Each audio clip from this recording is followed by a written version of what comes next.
Selamat datang di mata kuliah kepemimpinan. Saat ini kita di pertemuan ke-13. Untuk pertemuan ke-13 ini, topik yang ingin saya bawakan adalah kepemimpinan krisis. Nah, kepemimpinan krisis pada dasarnya adalah sebuah kondisi di mana pemimpin diharapkan mampu membawa organisasinya keluar dari krisis yang dihadapi. Nah, krisis yang dihadapi itu berbagai macam.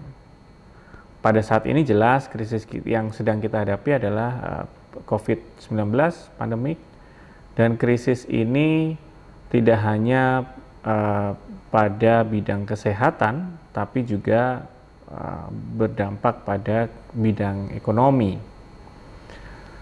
Nah, tentunya dua bidang ini memberikan dampak yang sangat luar biasa bagi perusahaan, baik perusahaan di industri perdagangan, jasa, maupun di industri manufaktur. Nah, sebagai contoh, beberapa waktu yang lalu kita menghadapi krisis global ekonomi juga, ada tahun 2008, tahun 1998. Nah, kita lihat beberapa kisah-kisah sukses daripada perusahaan itu keluar dari krisis tersebut.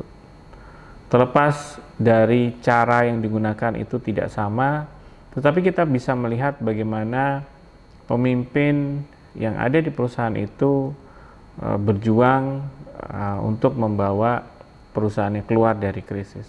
Dan ini adalah bidang kepemimpinan atau tema kepemimpinan yang menarik untuk didiskusikan gitu. Nah, ada beberapa skill atau catatan yang bisa dibagi mengenai kunci sukses daripada kepemimpinan di masa krisis. Yang pertama adalah pada dasarnya pemimpin ini pasti harus punya sense of crisis dulu. Jadi punya sebuah pemahaman yang baik mengenai bahwa krisis apa yang sedang dihadapi oleh perusahaannya. Ya, kemudian berdampak ke hal apa saja dalam perusahaannya.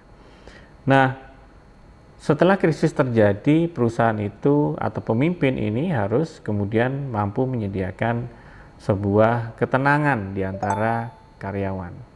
Karena krisis akan membuat gaduh organisasi. Sehingga pada akhirnya pemimpin perlu untuk melakukan assessment terhadap krisis yang dihadapi. Pemimpin juga diharapkan mampu berkomunikasi dengan baik mengenai krisis yang dihadapi, baik memberikan pesan dan informasi yang baik keluar organisasi ataupun ke dalam organisasi, di dalam anggota organisasi. Efektif komunikasi dalam konteks krisis ini tentu harus ada beberapa hal yang perlu dipertimbangkan. Pertama adalah kehadiran pemimpin harus mutlak di tengah-tengah kondisi krisis, di tengah-tengah anggota organisasi. Kemudian punya integritas, menyampaikan secara jujur krisis yang dihadapi dan dampaknya seperti apa bagi organisasi. Kemudian sampaikan ke internal dan ke eksternal apa yang harus dilakukan untuk menyelesaikan krisis tersebut.